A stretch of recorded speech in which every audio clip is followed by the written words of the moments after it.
নমস্কার বন্ধুরা, আমি আবার চলে এসেছি আর একটা নতুন রেসিপি নিয়ে তোমাদের সাথে শেয়ার করব বলে। আশা করি তোমরা সকলে ভালো আছো, আমিও ভালো আছি। তবে চট জলদি কীভাবে আলু বেগুন দিয়ে পার্শে মাছের ঝোল করব সেটা তোমাদের সাথে শেয়ার করছি। তো চলো চট জলদি আমি একদম পার্শে মাছের ঝোলটা তোমাদের দেখে দিই। তোমরা জানো আমি ছোটো ছোটো ছেলেমেয়েদের জন্য করি, যারা অফিসে চাকরি করে, দূরে থাকে আত্মীয় স্বজনদের থেকে, সেই জন্য তাদের জন্যই আমি বানাই। অল্প তেলে একদম চট জলদি ঝপ্পাং করে আমি পার্শে মাছের ঝোল বানিয়ে দিচ্ছি। চল, আজকে রান্না করব হচ্ছে আমি পার্শে মাছের আলু বেগুন দিয়ে ঝোল। তো চট জলদি এটা যেভাবে হয় আমি সেভাবেই দেখাচ্ছি। চট জলদি আলু বেগুনের ঝোল কিভাবে করা যায় সেইভাবেই আমি তোমাদেরকে দেখাবো। আর তোমরা সকলেই জানো আমি ছোটো ছোটো ছেলেমেয়েদের জন্য বেশি করি, কারণ ওরা ধরো বাইরে থাকে, একা থাকে, তারা অনেক সময় চট জলদি করতে পারে না। সেই রেসিপিগুলো আমি করি আর খুব কম তেলের মধ্যে করি। তবে মাছ ভাজতে গেলে তো একটু বেশি তেল লাগেই, সেই জন্য দেখো আমি 6টা পার্শে মাছ নিয়ে নিয়েছি আর তাকে এখন আমি নুন আর হলুদ দিয়ে ম্যারিনেট করে দিচ্ছি। তো নুন আর হলুদ দিয়ে ম্যারিনেট করে বেশিক্ষণ রাখবো না, কেন কি পার্শে মাছ কিন্তু ভীষণ নরম টাইপের মাছ হয়। তো নরম মাছ যেহেতু বেশিক্ষণ নুন দিয়ে রাখলে কিন্তু ওটা নরম হয়ে যায়, তখন ভাজতে গেলে খুব প্রবলেম হয়। তো আমি একটা বাটির মধ্যে নিয়ে নিচ্ছি নুন হলুদ, নিয়ে নেব আমি একটু ধনে গুঁড়ো, একটু কাশ্মীরি রেড চিলি কালারের জন্য,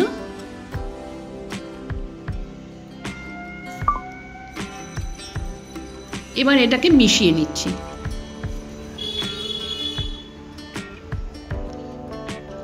আর তোমরা যে যেরকম ভাবে ঝাল খাও সে সেরকম ভাবে কাঁচা লঙ্কা দিতে পারো, তবে এটা আমি কাঁচা লঙ্কা দিয়ে রান্না করব।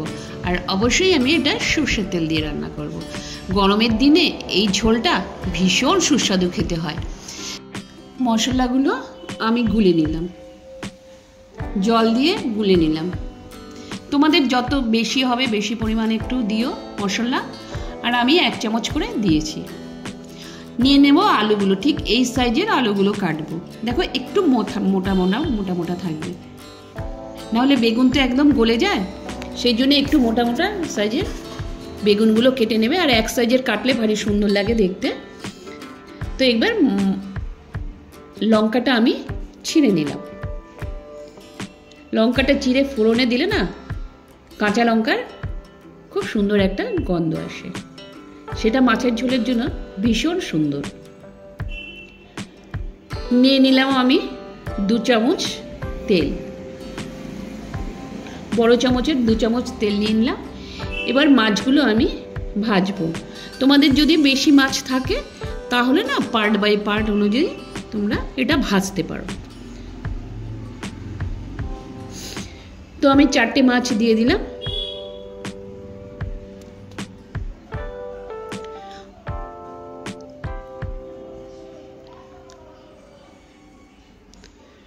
এখনো আমার আর 2টো মাছ বাকি আছে, সেই মাছগুলো আমি পরে ভাজবো।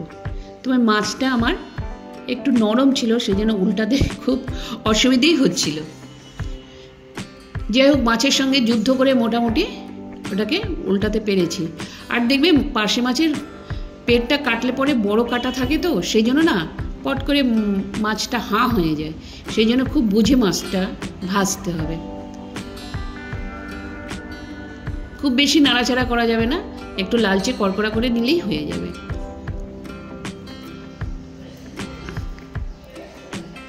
তো দেখো মাছগুলো আমার ভাজা হয়ে গেছে। এবার তেল ঝাড়িয়ে এটাকে তুলে নেব।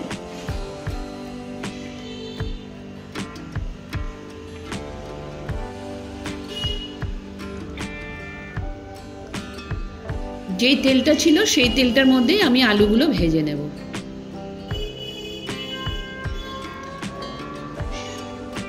দেখো তোমাদের কতটা পরিমাণ থাকবে মাছ সেই অনুযায়ী আলু দেবে।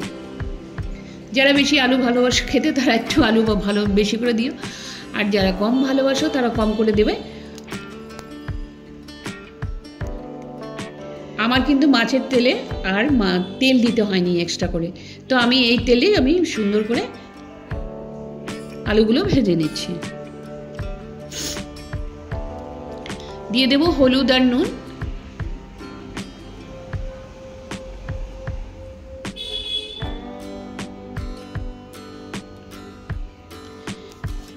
আলুগুলো ভাজা হয়ে যাওয়ার সাথে সাথে আমি ওই তেলেতেই আমি বেগুন দিয়ে দিলাম। আসলে না এটা খুব সহজ পদ্ধতিতেই করা যায়, ভীষণ সহজ পদ্ধতি। তুমি আগে পরেও করতে পারো, তারও কোনো অসুবিধে নেই। তো যাই হোক, একসাথেও ভাজতে পারো, তাতেও কোনো প্রবলেম হয় না। কিন্তু ভাজাটা ভাজতে হবে সুন্দর করে। ভাজাটা যদি ভাজার হয় না, তাহলে কাঁচা গন্ধটা চলে যায়, তো তখন খেতে ভীষণ ভালো হয়। তো দেখো আমি নুন হলুদ দিয়ে এগুলো সুন্দর করে ভেজে নিয়েছি একসাথে আবার করে। ভাজা হয়ে গেলে তেল ছড়িয়ে, দেখো আমি এতটা পরিমাণ দেখো তেল দিয়েছি। তেল কিন্তু আমি একদম কম দিয়েছি, দেখো একটুও কড়াইতে কিন্তু আমার তেল আর নেই। এরপরে আমি আরেক চামচি তেল দিয়ে দিলাম, তার মধ্যে দিয়ে দিলাম কালো জিরে ফোড়ন, আর সাথে সেই কাঁচা লঙ্কা। আর কাঁচা লঙ্কা কালো জিরে দিলে ফোড়নে না ভীষণ সুন্দর একটা গন্ধ আসে, সেই গন্ধটা মাছের ঝোলেতে ব্যাপক লাগে। তোমরা অবশ্যই এই রেসিপিটা করে খেও, আশা করি ভালো লাগবে। যেই মশলাগুলো আমি গুলে রেখে দিয়েছিলাম বাটিতে, সেই মশলাটা এবার আমি কড়াইতে দিয়ে দিলাম। এই মশলাটাও কিন্তু সুন্দর করে কষতে হবে, না কষলে কিন্তু কাঁচা গন্ধটা আসবে মশলার।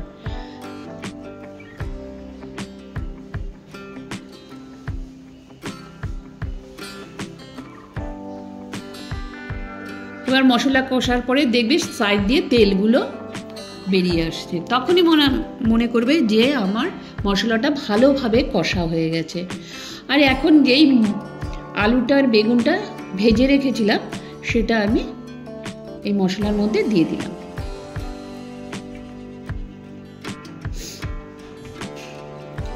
এবার আমি একটু গরম জল দিয়ে দিলাম। আলুগুলো আমার ভাজা হয়ে গেছে, অবশ্যই কিন্তু একটু গরম জল দিতে হবে। গরম জল দিলে এটার স্বাদ দ্বিগুণ বেড়ে যাবে।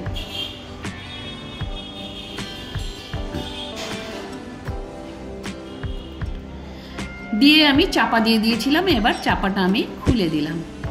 এবার দেখতে হবে আমার আলুগুলো সেদ্ধ হয়েছে কিনা। বেগুনগুলো তো অবশ্যই সেদ্ধ হয়ে যাবে আশা করি, কিন্তু আমাকে দেখতে হবে।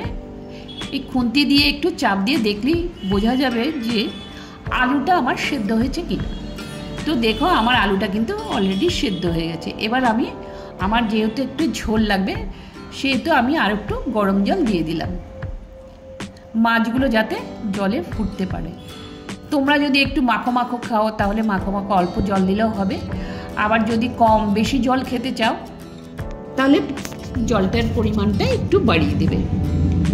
আমি 1 কাপ মতন বেশি জল দিলাম। তো মাছগুলো আমি ভাজা মাছগুলো ঝোলের মধ্যে দিয়ে দিয়েছি। আমার ঝোলটা হয়ে গেছে, এবার ঝোলটা আমি নামিয়ে নিলাম। ব্যাস, গরম গরম পার্শে মাছের আলু বেগুন দিয়ে ঝোল আমার কমপ্লিট। এইভাবে একবার ঝোলটা করে খেয়ে দেখো, আশা করি তোমাদের সবার ভালো লাগবে। দারুণ হয়েছে।